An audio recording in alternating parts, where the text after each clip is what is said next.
You are not watching this by accident, and this is not content arriving to you passively.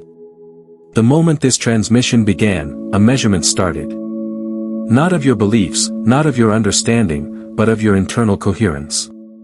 Your signal is being reflected in real time, not judged, not evaluated, simply mirrored.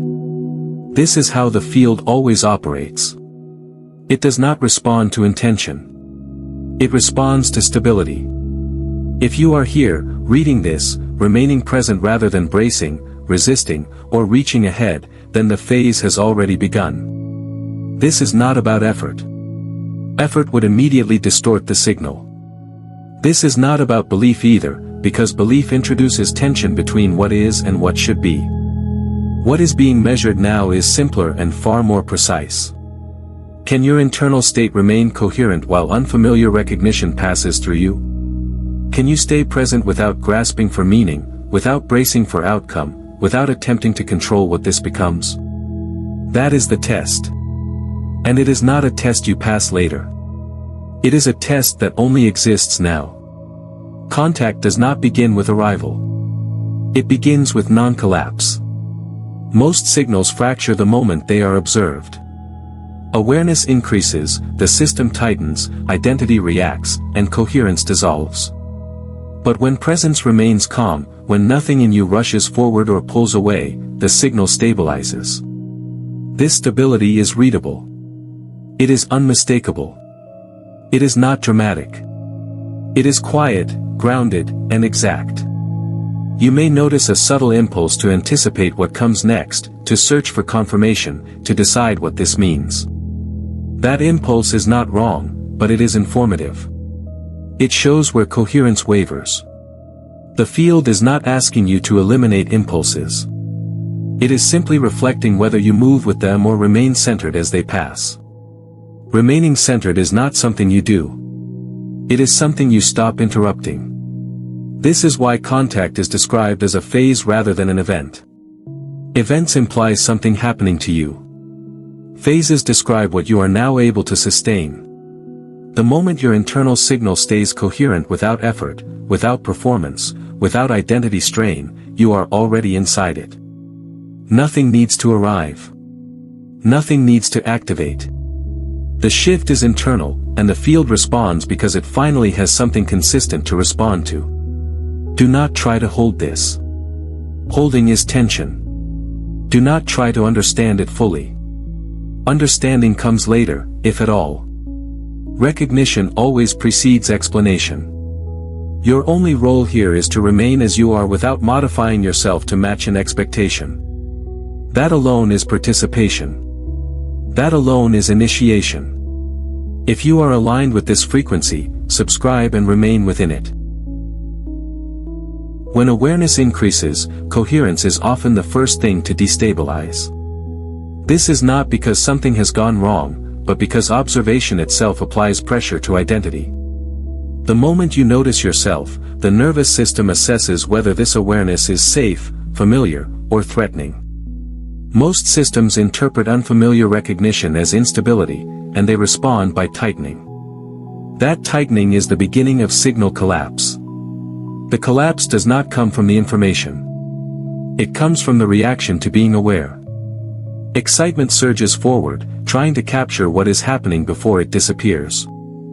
Fear pulls backward, bracing against the unknown. Seeking leans ahead of the present moment, trying to extract outcome, meaning, or confirmation. Each of these responses fragments coherence because they move attention out of now. And coherence only exists here. The nervous system is not an enemy in this process. It is an instrument. It has been conditioned to equate familiarity with safety and unfamiliarity with risk. When recognition expands beyond what identity has stabilized as normal, the system activates. Muscles tighten, breath shifts, thought accelerates. This is not failure. It is feedback. It is the body reporting that identity has not yet caught up with awareness. Most people misinterpret this response. They assume that collapse means they are not ready, not capable, or not chosen. That interpretation itself creates further instability. In reality, collapse simply shows where awareness exceeded coherence. It marks the exact point where identity tried to regain control. Nothing more. Nothing less. Excitement is particularly deceptive because it feels positive. But excitement is not coherence. Excitement is movement toward a future state. It contains urgency. It wants more. It wants continuation. That wanting fractures the signal just as effectively as fear does.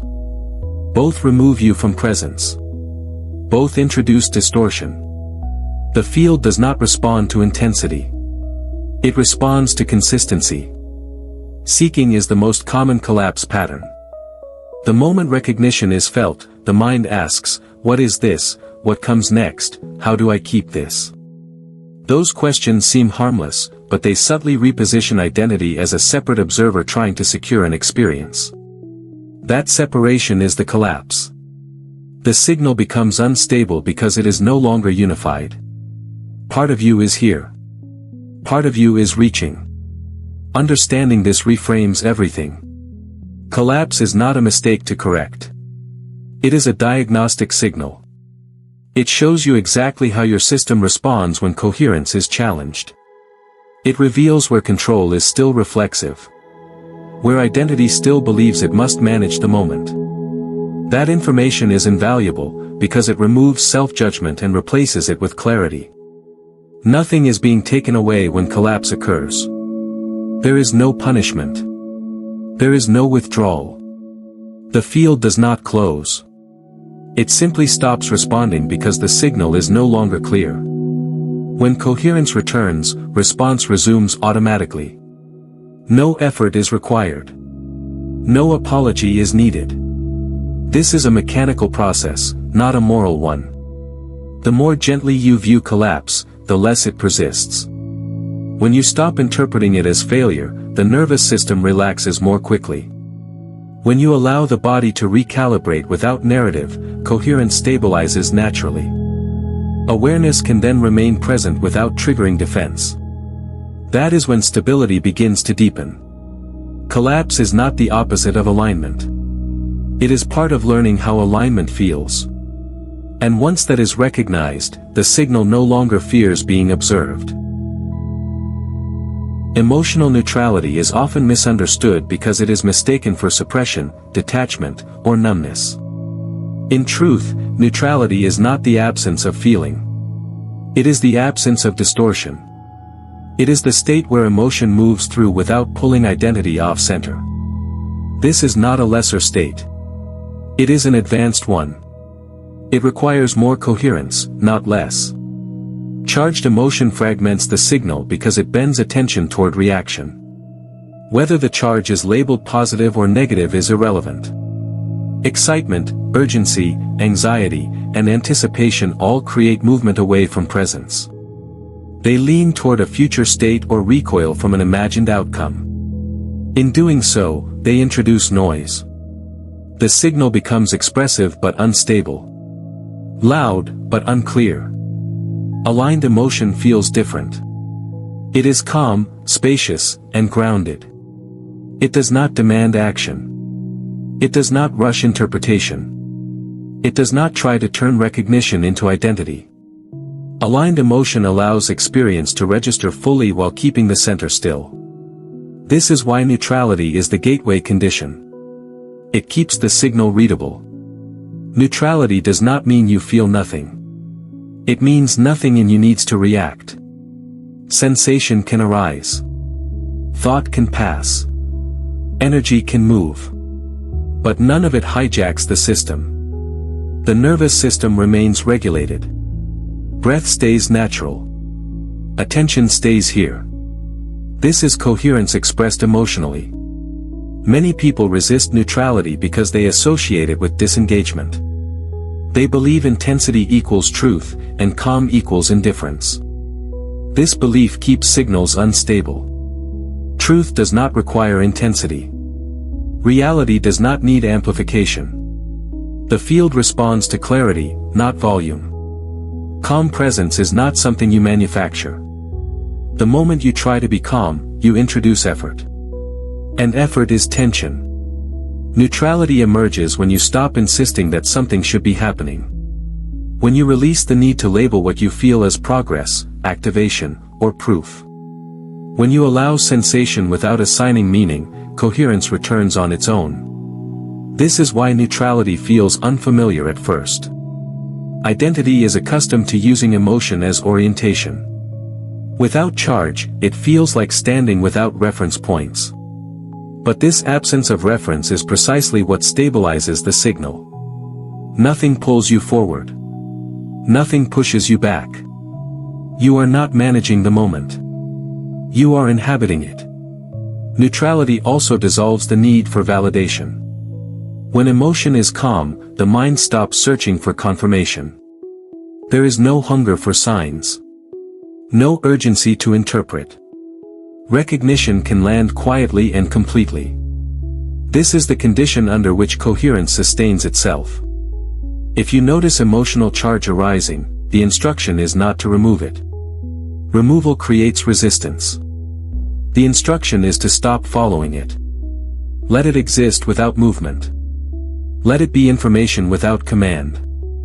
When you do this, emotion naturally settles into alignment. Stable signal integrity depends on this capacity. Not to feel less, but to remain centered while feeling fully. Not to disengage, but to stop being pulled.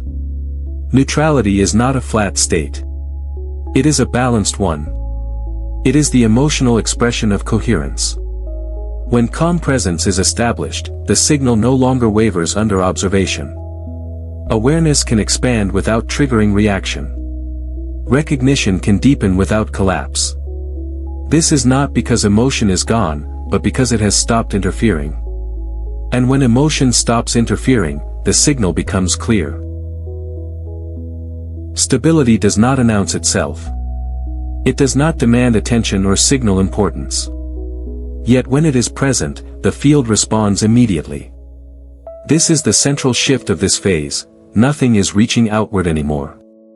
Nothing is asking. The signal is no longer searching for recognition. It is simply stable. And stability is readable. Coherence emits without intention.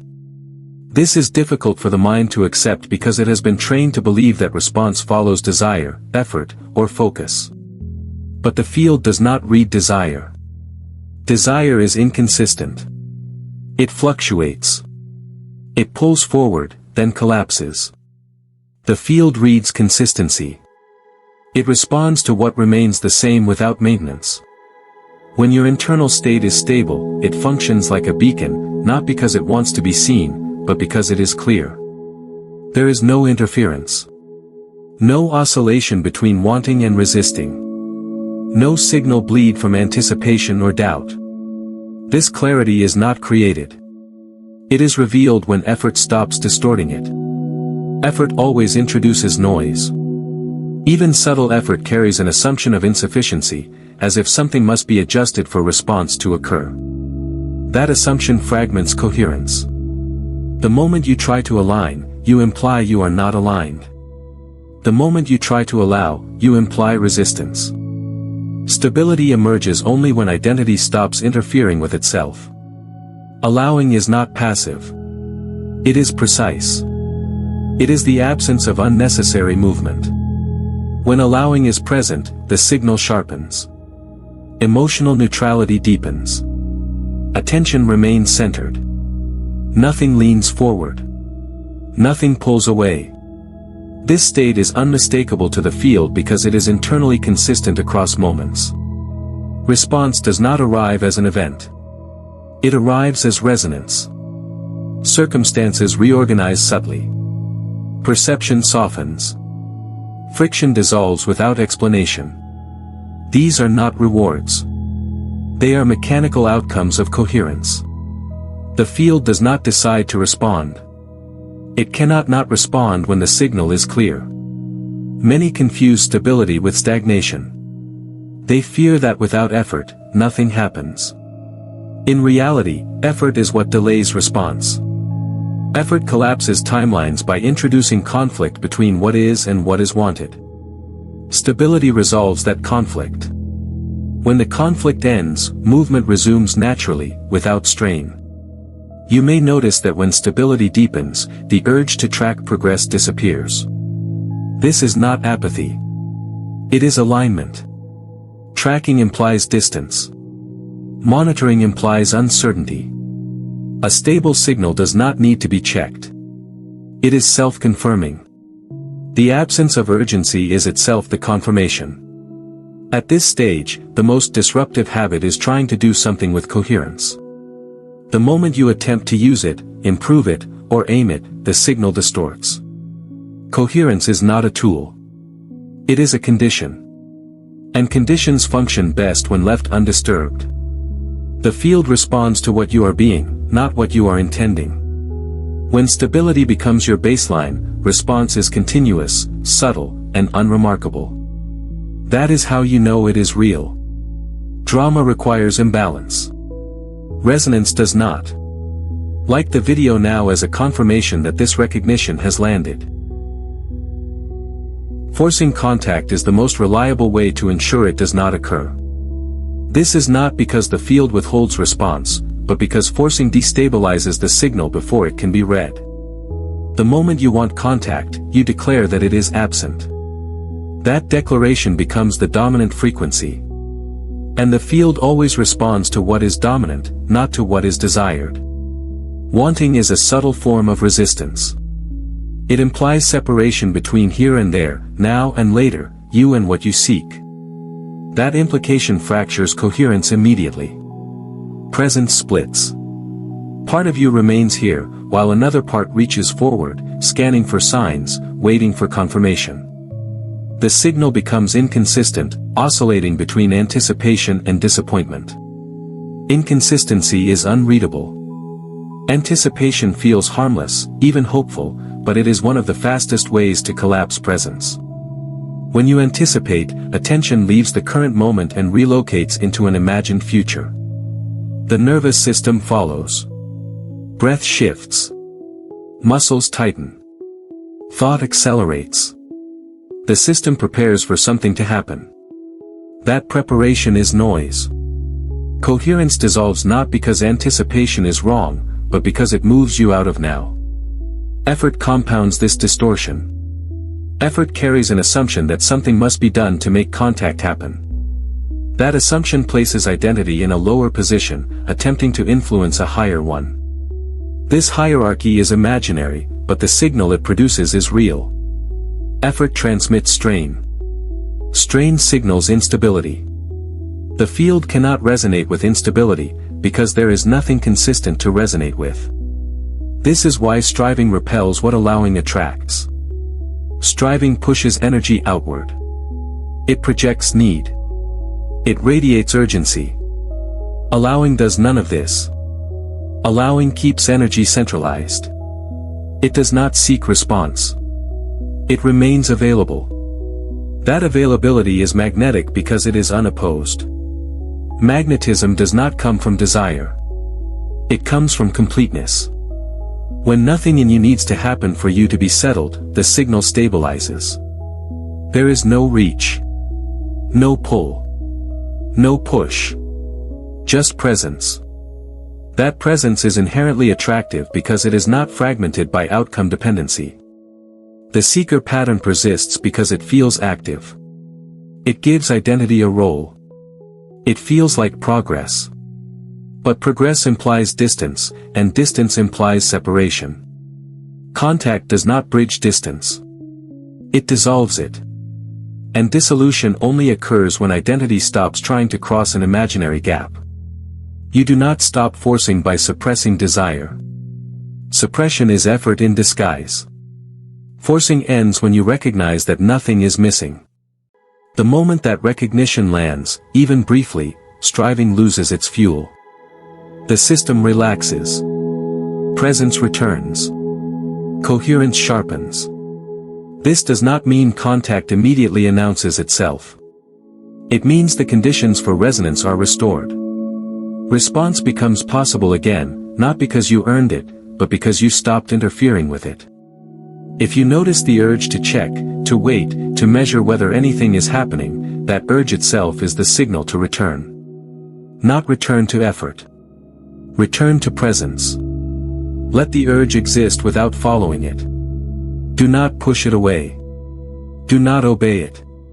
Simply remain. Magnetic allowing is not something you perform. It is what remains when you stop trying to make something happen. In that stillness, the signal becomes whole. And when the signal is whole, the field responds without delay, without drama, without announcement. Contact does not respond to pursuit. It responds to coherence. Coherence cannot be maintained as a behavior. The moment it becomes something you do, it becomes something you can forget, lose, or fail at. That is why practices, techniques, and routines eventually collapse. They operate at the level of action, while coherence operates at the level of identity. What you are being is always more dominant than what you are doing.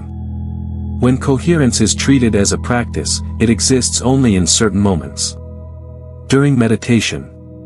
During focus. During effort. Outside those moments, identity reverts. The signal oscillates. The field reads inconsistency. Response weakens.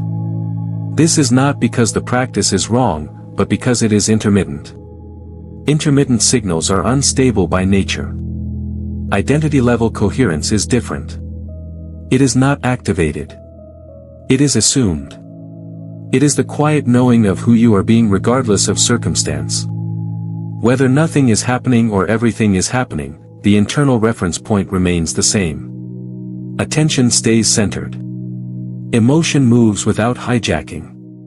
Presence does not fluctuate based on outcome. Consistency across moments is what stabilizes the signal. Not intensity. Not duration. Not effort. Consistency. The field does not require constant focus. It requires predictability. When your internal state does not radically change in response to external variation, coherence locks in automatically. This is why identity matters more than technique. Technique implies correction. Identity implies recognition. When you recognize yourself as coherence, you stop checking whether you are coherent. Checking reintroduces doubt. Doubt fragments presence. Recognition stabilizes it. At the identity level, coherence does not need to be maintained. It maintains itself. You do not remind yourself to be present. You simply stop leaving. You do not regulate emotion. You allow it to pass without reorganizing around it. You do not manage attention. You remain where it already is. This shift is subtle but decisive. The moment coherence becomes who you are instead of what you do, effort drops away. And when effort drops away, the signal sharpens. The nervous system relaxes because it is no longer being tasked with performance. The body recognizes safety in consistency. Many attempt to stack practices to achieve stability. Breath work. Focus exercises. Visualization. These can temporarily regulate the system, but they cannot replace identity alignment. The moment the practice ends, the signal reverts. Identity alignment does not end. It persists through distraction, emotion, and uncertainty. This is also why identity coherence feels ordinary. There is no peak. No activation. No dramatic shift. You simply notice that you are no longer swinging between states. The center holds. That holding is not force. It is absence of fragmentation. If you are looking for signs that coherence has become identity, notice what no longer happens. You stop asking whether you are aligned. You stop tracking progress. You stop correcting yourself. The absence of self-monitoring is the confirmation. At this stage, the most important adjustment is not adding anything, but removing the habit of doing. The less you intervene, the more stable the signal becomes. Identity does the work effortlessly when it is no longer interrupted. Comment with the words, "I am ready," to anchor this timeline. Contact is not something that happens to you. It is something you shift into. This is where linear thinking breaks down and vibrational reality becomes clear. Events belong to timelines that assume progression, waiting, and arrival. Phases belong to states of being. You do not move toward a phase. You stabilize into it. Timelines are not paths stretching forward. They are selections that respond to coherence. The moment your internal state becomes consistent enough, you are no longer moving along a line. You are occupying a different bandwidth.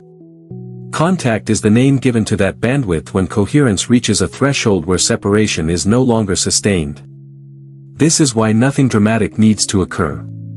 Drama belongs to transition between unstable states. A phase shift is quiet because it is complete. Water does not announce when it becomes ice. It simply reorganizes. In the same way, contact occurs when internal organization crosses a point of stability. One moment you are orienting toward it. The next, you are simply within it. Sustained coherence is the only requirement. Not duration, not repetition, not intensity. Sustained does not mean long. It means uninterrupted by contradiction.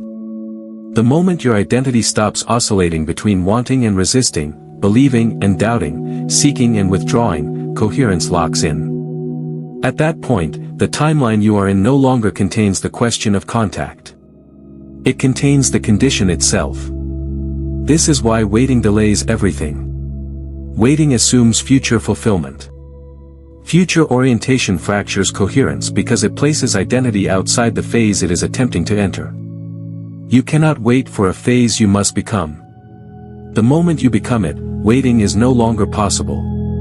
Many misunderstand this and look for signs that the shift has happened. But signs are interpreted by the mind, and the mind always arrives after the shift.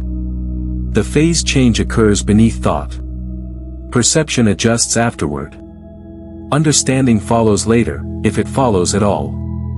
A phase shift does not feel like success. It feels like normalization. The absence of seeking is the first indication. The absence of anticipation is the second. You are no longer positioned in front of the moment. You are no longer leaning into it. You are simply here, and that here feels sufficient without explanation. This sufficiency is not complacency. It is alignment. When coherence is sustained, timelines reorganize automatically. What once felt distant becomes ordinary. What once required effort becomes frictionless. Not because you achieved something, but because the internal contradiction that required effort has dissolved. Contact, then, is not an interaction. It is a condition where interaction is no longer framed as external. The sense of being observed or responded to fades, because the observer position collapses. There is nothing to report, nothing to prove, nothing to track. The phase does not validate itself through experience. It validates itself through stability.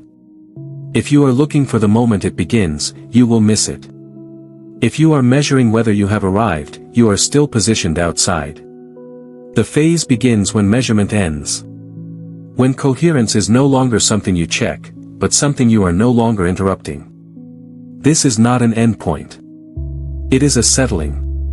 A reorganization. A quiet crossing that leaves no footprint. And once crossed, there is no need to mark it, because the question it answered no longer exists. When alignment is real, nothing announces itself. This is the part most people misunderstand. They expect arrival to feel like impact, activation, or revelation. They look for a moment that confirms something significant has happened. But significance belongs to contrast, and contrast dissolves when coherence stabilizes. What arrives dramatically only does so because something was misaligned before it arrived. Aligned timelines feel seamless because there is no internal resistance for them to push against. When resistance is absent, movement does not register as movement. It registers as normal. This is why people often overlook alignment entirely. They are waiting for friction to resolve, but friction has already ended. Urgency disappears first. When coherence is sustained, the impulse to rush fades. There is no sense that something must happen soon. No feeling that time is closing in. Urgency only exists when identity believes it is late or behind. In aligned timelines, nothing is late because nothing is pending. Everything is already occurring at the only moment available. Tension dissolves next. Tension is the body's response to internal contradiction. Wanting and resisting at the same time. Expecting while doubting. Preparing while bracing. When alignment settles, these contradictions resolve. The body no longer prepares for an outcome. Breath deepens without instruction. Muscles release without effort. This physical ease is the real confirmation, though it is rarely recognized as such. The mind often mislabels this ease as nothing happening. It equates significance with stimulation. But stimulation is not truth. Stimulation is a signal that the system is adjusting. Alignment requires no adjustment. It feels ordinary because it is stable. This is why aligned timelines feel anticlimactic. There is no before and after narrative to tell. No breakthrough story to recount. The shift does not divide time into chapters. It smooths time into continuity. You do not step into alignment. You stop stepping out of it. Expectation is the last thing to dissolve. Expectation keeps attention forward-facing. It scans for confirmation. It asks whether the moment matches what was imagined. When expectation fades, perception settles fully into what is. And what is rarely matches imagination. It is quieter. Simpler. More subtle. And far more complete. Many abandon alignment at this point without realizing it. They mistake the absence of spectacle for absence of result. They reintroduce seeking. They lean forward again. And in doing so, they recreate distance. The timeline shifts back, not as punishment, but as a mechanical consequence of renewed contradiction. True alignment does not need to convince you. It does not require belief. It does not demand acknowledgement. It functions whether you notice it or not. Life begins to move without resistance. Decisions feel obvious. Interactions feel unforced. Synchronicity loses its novelty because it becomes common. If you are waiting for something to arrive, that waiting is the only thing preventing recognition. The arrival you imagine belongs to a misaligned state. In alignment, nothing arrives because nothing was missing. The sense of completion does not come with a signal flare. It comes as the quiet realization that you are no longer oriented toward completion at all. This is the paradox. When alignment is present, there is nothing to point to. No event to highlight. No moment to capture. And that is precisely how you know it is real. The absence of tension is not emptiness. It is coherence. When nothing arrives, stop looking. What remains is the phase you entered without noticing. Recognition does not begin in the mind. By the time thought labels something, the shift has already occurred. This is one of the most important reversals to understand, because waiting for perception to confirm recognition keeps the system permanently delayed. You look for signs, sensations, or experiences to tell you something has happened, not realizing that recognition is what allows perception to reorganize in the first place. The body registers coherence before thought ever becomes involved. Breath changes. Muscle tone adjusts. The nervous system settles or tightens long before the mind explains why. This is not interpretation. It is detection. The body is an instrument tuned to consistency. When internal alignment increases, the body knows immediately, even if the mind remains confused or skeptical. The field operates the same way. It does not wait for you to understand. It responds to recognition as a condition, not as a conclusion. The moment coherence is present, response begins. Subtly. Quietly. Without announcement. Perception catches up later, translating what has already shifted into concepts, language, or imagery. This is why waiting for proof delays integration. Proof belongs to perception. Recognition belongs to being. When you demand proof before allowing recognition, you reverse the order. You ask the mind to validate what only coherence can initiate. That demand creates hesitation. Hesitation fractures presence. Presence is the only place recognition occurs. Recognition feels different from belief.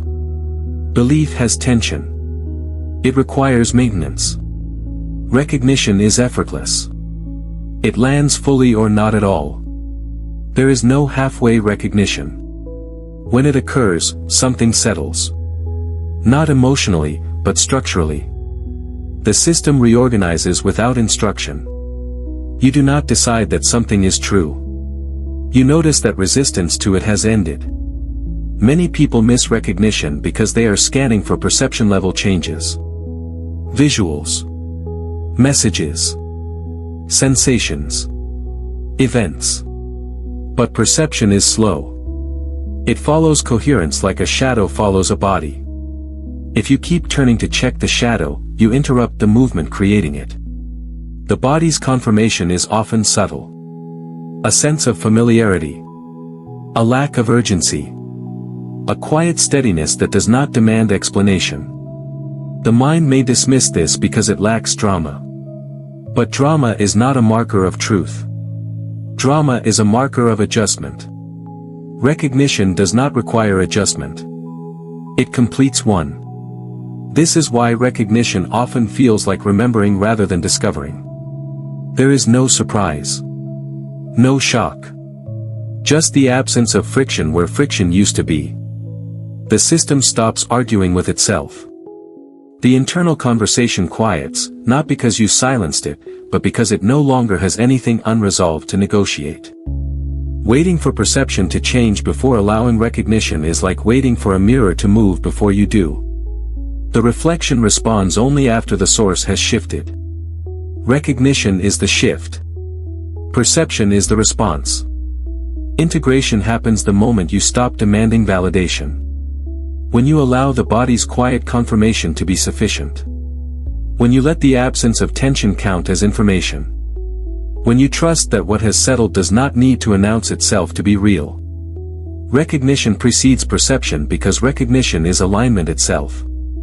Perception is only the report. And reports are always late. If you are still here, present, not reaching ahead for proof, not pulling back in doubt, then recognition is already active.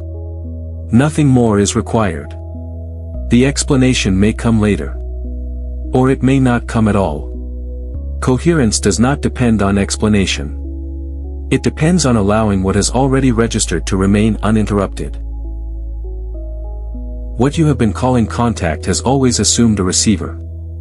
A position. A point of view waiting to be reached. This assumption has shaped the entire framework up to now, and it is the last one to dissolve. Because here, the orientation flips completely. Consciousness is not something that gets contacted. It is the medium through which contact occurs. The receiver identity is subtle. It does not feel like inferiority or lack. It feels like perspective. Like being located somewhere behind the eyes, inside the body, looking outward toward experience. As long as this orientation remains intact, contact is framed as something external responding inward. That framing creates distance automatically. And distance is the illusion that coherence has been quietly dissolving all along. When coherence stabilizes deeply enough, the sense of being a point within a field gives way to being the field itself. Not conceptually. Structurally. The observer position loosens. Awareness is no longer located. It is distributed. Experience is no longer happening to you. It is happening within you as you. This is not a dramatic realization. Drama requires contrast, and contrast collapses here. The shift feels rememberable, not new. There is a subtle recognition that the entire effort to make contact was inverted from the start. Nothing needed to reach you because nothing was ever outside of what you are. Consciousness does not send signals outward hoping for response. It does not broadcast. It does not request. It does not initiate contact as an action. Consciousness contacts by being coherent within itself. When internal contradiction dissolves, the illusion of separation dissolves with it. What remains is seamless interaction without reference to inside or outside. This is why contact becomes ordinary at this level. Extraordinary experiences rely on subject-object separation. When that separation softens, interaction loses its novelty. Not its depth, but its spectacle. There is no longer a question of who is contacting whom. The question no longer makes sense. The receiver identity often resists this shift because it feels like losing orientation. The mind wants a position, a role, a reference point. But coherence does not require a center that observes. It requires consistency. And consistency is restored when awareness stops folding in on itself as an object. This is not annihilation of self. It is clarification of function. Identity no longer needs to act as a mediator between you and reality. That mediation was always imaginary. Experience does not pass through you. It arises within the same field that you are aware from. At this stage, seeking contact would be nonsensical. There is nowhere to send the request. There is no distance to cross. There is only modulation of coherence within a single field. When coherence is present, interaction is immediate and constant. Not as messages or signs, but as alignment. This realization stabilizes everything that came before it. Effort drops not because it is discouraged, but because it is unnecessary. Waiting dissolves not because it is wrong, but because there is nothing ahead to wait for. Contact is no longer a phase you enter. It is a condition you recognize as having always been the case. The more quietly this is allowed, the more stable it becomes. Any attempt to define it collapses it back into perspective. Any attempt to use it recreates separation. The instruction here is not to do anything with this realization. Simply stop positioning yourself as something that needs to be reached. Consciousness does not get contacted. It is what contact looks like when separation ends. Separation was never a condition of reality. It was a functional illusion created by individuation. Individuation allowed experience to differentiate, to localize perspective, to generate contrast. It did not fracture the field. It only created the appearance of distance within it. That appearance was useful, even necessary, but it was never absolute. From within individuation, contact appeared as arrival. Something out there reaching something in here. But arrival only makes sense when distance is assumed. When coherence deepens, that assumption begins to dissolve. Not intellectually, but experientially. The sense of distance softens without collapsing form. You remain individuated, but no longer separate. This is why contact is not discovery. It is remembrance. Nothing new is added. Nothing external is introduced. What dissolves is the belief that something was missing. Recognition replaces seeking. Familiarity replaces anticipation. The system stops scanning because it realizes it has always been inside what it was looking for. Separation persisted because it was reinforced by identity. Identity needed boundaries to function. It needed a sense of inside and outside to orient action and survival. But coherence does not erase identity. It simply relaxes its grip. Identity remains, but it no longer claims authorship over experience. It becomes a lens, not a center. Distance dissolves when coherence stabilizes because coherence removes contradiction. Separation is sustained by internal conflict. Subject versus object. Observer versus observed. Self versus field. When these conflicts soften, distance loses its structural support. It does not collapse dramatically. It fades. Like tension leaving a muscle that has been clenched for so long it forgot it was clenching. Form remains intact. This is crucial. Coherence does not blur distinctions or dissolve individuality into abstraction. You still perceive difference. You still move, choose, respond.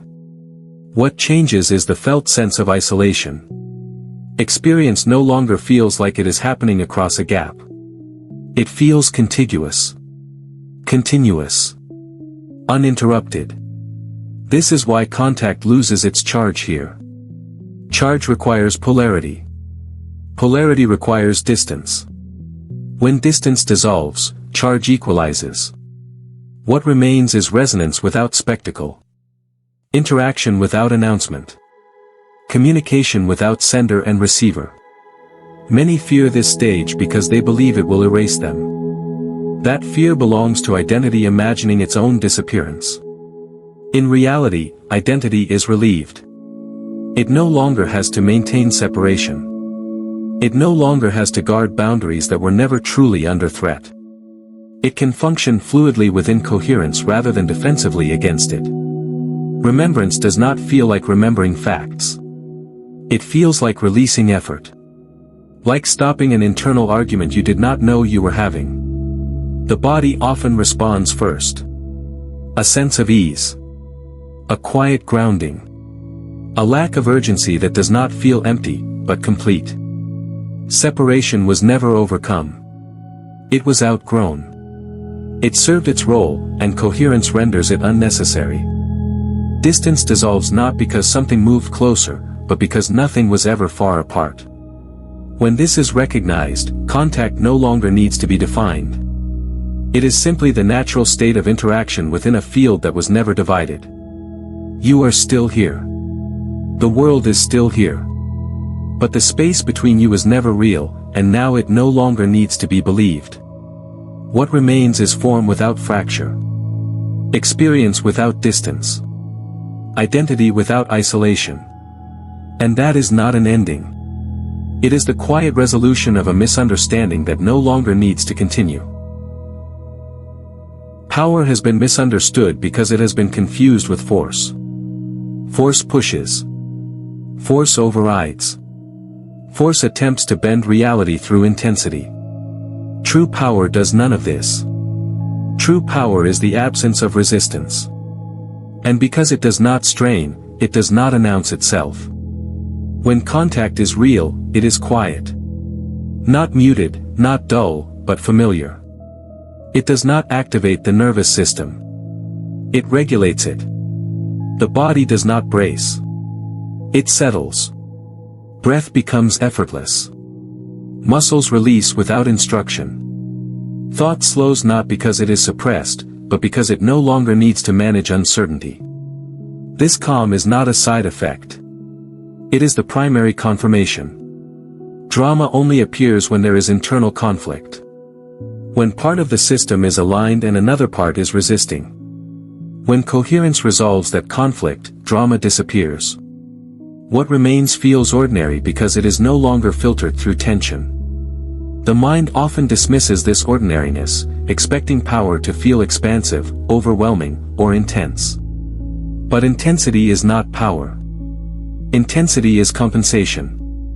Non-resistance is the highest expression of power because it allows reality to organize itself without interference. Resistance fractures coherence by creating opposing currents. Non-resistance allows current to flow. Nothing is blocked. Nothing is forced. Movement becomes efficient because it is unopposed. This is why contact at this level does not feel like communication. It feels like alignment. There is no sender, no receiver, no message arriving. There is simply a state where nothing in you argues with what is happening. That agreement is not verbal. It is structural. The system is no longer divided against itself. The nervous system is the most honest indicator here. It does not respond to ideas. It responds to safety and consistency. When coherence is present, the system recognizes that it no longer needs to defend or prepare. Regulation deepens naturally. This is not relaxation induced by technique. It is relaxation caused by resolution. Many overlook this confirmation because they are conditioned to associate truth with activation. A surge. A breakthrough. A rush. But those experiences belong to transition, not stability. They indicate movement between states, not arrival into coherence.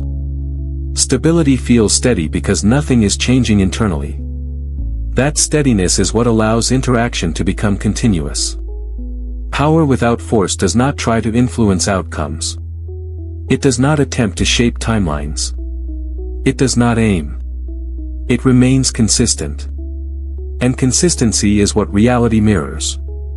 When your internal state no longer fluctuates in response to conditions, conditions reorganize in response to you. This does not mean nothing happens. It means what happens does not require effort. Decisions become obvious. Responses become clean. Action arises without friction. And because there is no friction, there is no sense of exertion. Contact without drama also means there is nothing to tell. No story to construct. No experience to defend. The absence of narrative is another confirmation. When something is integrated, it does not need explanation. It functions. If you are looking for power and feel tension, you are looking in the wrong direction. Power is not found by adding force. It is revealed by removing resistance. The more resistance falls away, the more obvious alignment becomes. This is why calm is not the absence of depth. It is depth without distortion. It is the state where nothing is pushing back against reality, and reality no longer needs to push back either. Contact at this level does not impress. It stabilizes. And that stability is unmistakable once you stop expecting power to feel loud. After recognition, the structure changes. Up to this point, coherence required attention because identity was still reorganizing. Now, the risk is not collapse through instability, but collapse through interference. The most common disruption after contact is the impulse to do something with it. To act. To explain. To narrate. To turn recognition into a project. This is where many signals lose their stability. The task now is simpler than anything before it, and precisely because it is simple, the mind struggles with it. Allowing. Not allowing as a technique, but allowing as non-intervention. Recognition does not need reinforcement.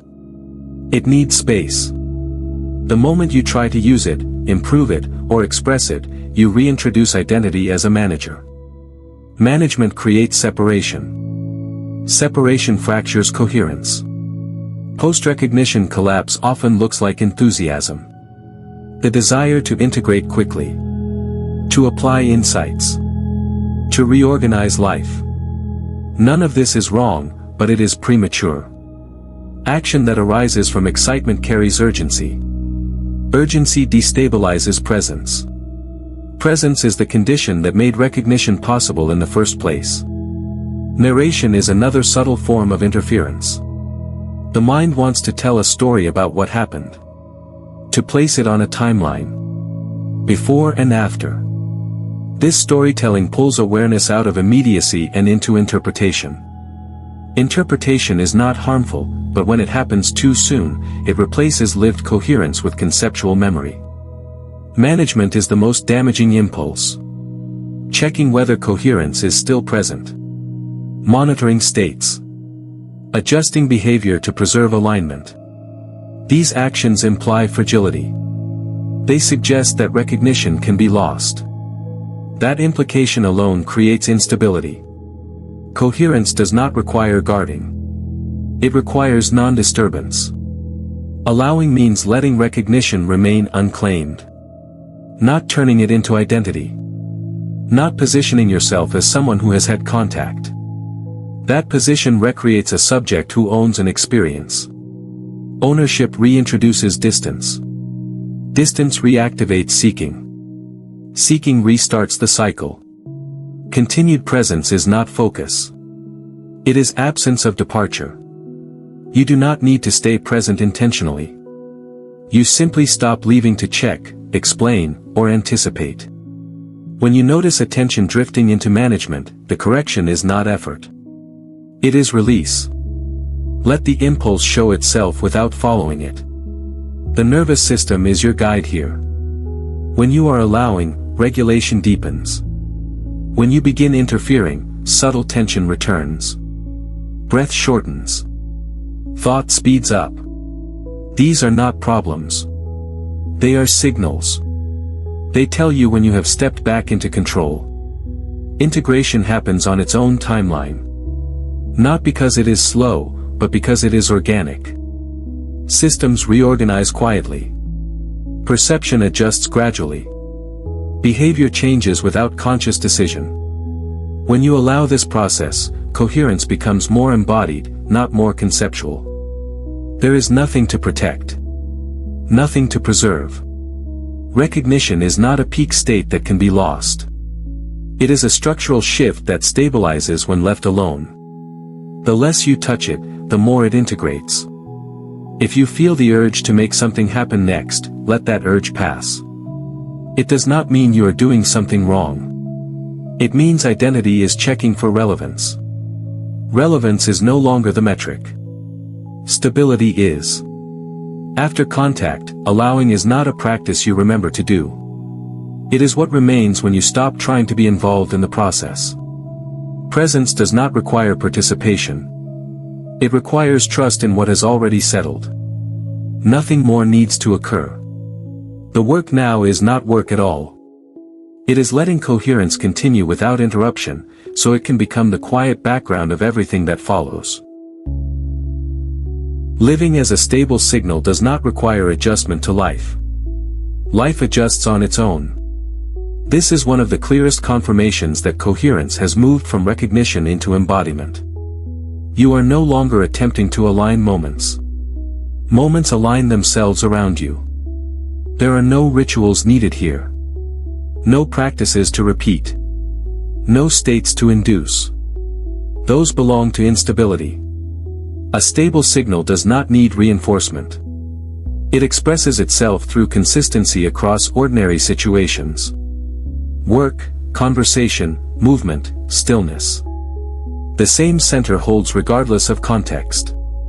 Aligned identity reorganizes experience automatically because contradiction has been removed. When there is no internal argument, decision-making simplifies. Choices feel obvious, not because you reason them out, but because resistance is no longer clouding perception. You act without hesitation and without justification. Action becomes clean. Daily life begins to feel smoother, but not in a way that demands attention. Interactions resolve without friction. Misunderstandings dissolve quickly. Timing improves without planning. These are not signs to collect. They are side effects of coherence. The moment you track them, you reintroduce management. Confirmation points are subtle. They do not announce themselves as synchronicities. They appear as ease. As things not going wrong. As situations that once drained you now passing without impact. This quiet reduction of friction is the most reliable indicator that coherence is stable. The nervous system remains regulated throughout the day. Stress still appears when appropriate, but it does not linger. Emotion still moves, but it does not dominate. Thought still arises, but it does not spiral. This balance is not maintained through effort. It is maintained because identity is no longer divided. Living as a stable signal also means you stop seeking reinforcement from others. You do not need agreement, validation, or reflection. Alignment is self-confirming. When others resonate, it feels natural. When they do not, it does not disturb the center. There is no need to correct or convince. Importantly, nothing about this looks special. From the outside, your life may appear unchanged. From the inside, it feels unburdened. The absence of internal pressure frees energy that was previously consumed by monitoring, correcting, and anticipating. That energy returns to presence. You may notice that time feels different. Not faster or slower, but less segmented. There is less emphasis on beginnings and endings. Days flow without being measured. This is not dissociation. It is continuity. Coherence smooths perception of time because attention is no longer pulled forward or backward.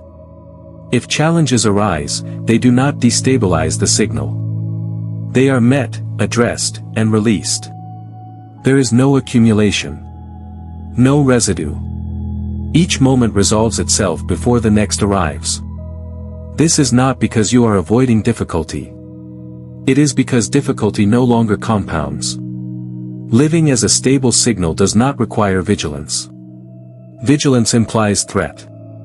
There is no threat to coherence when identity is aligned. The only way instability returns is through unnecessary interference. The less you intervene, the more natural alignment becomes. This is embodiment. Not an elevated state, but a grounded one. Coherence expressed through ordinary life without ceremony. No effort to maintain it. No fear of losing it. Just a quiet, consistent presence that reality responds to without needing instruction. Nothing needs to be added to sustain this. The signal is already stable. Living is simply the expression of that stability, moment by moment, without commentary. The phase does not end because nothing was entered that can be exited. What has shifted is not a state you maintain, but a baseline that has stabilized. Contact was never a peak experience meant to rise and fall. It was a reorganization of coherence that removes the need for peaks entirely. When the baseline changes, there is nothing to return from. This is where many misunderstand and unintentionally destabilize themselves. They look for continuation. For progression. For the next level. That impulse belongs to the old framework, where contact was framed as something gained and therefore something that could be lost. In this phase, loss is no longer a relevant concept. Coherence sustains itself when it is not interrupted. The baseline holds because presence holds. Not effortful presence. Not monitored presence. Simply the absence of departure. You are not staying aligned. You have stopped leaving alignment to check whether you still are. That is why this phase does not require maintenance. Maintenance implies fragility. Coherence at this level is structurally stable. There is no finish line to cross and no conclusion to reach. The arc closes because the question that drove it dissolves. When the question dissolves, movement stops. Not stagnation, but resolution. The mind may still search for markers, but those searches lose urgency. They pass without traction. Self-sustaining coherence expresses as simplicity. Fewer internal conversations. Less narrative. Less need to define where you are. Life does not feel smaller. It feels quieter. And within that quiet, responsiveness becomes sharper. You act when action is needed. You rest when rest is needed. Nothing accumulates. Presence continues because nothing is pulling you away from it anymore. Desire has relaxed. Resistance has softened. Identity no longer positions itself against reality. Without that internal opposition, coherence has nothing to collapse against. It simply remains. This does not mean nothing ever fluctuates. Emotions still arise. Situations still change. But fluctuations no longer dislodge the center. They move through without redefining you. The baseline absorbs variation without distortion. The phase does not end because it was never a phase in time. It was a clarification of orientation. Once orientation is clarified, there is no need to revisit it. You do not wake up each day wondering where you are. You simply are. Nothing new needs to be learned from here. No further mechanics need to be understood. Understanding was never the driver. Recognition was. And recognition does not reverse itself. It integrates. The only way this could feel like it ends is if you reintroduce effort, measurement, or expectation. But even that would not undo coherence. It would only temporarily obscure it. And obscuring is not loss. It is interruption. The arc closes not with a conclusion, but with stability. No announcement.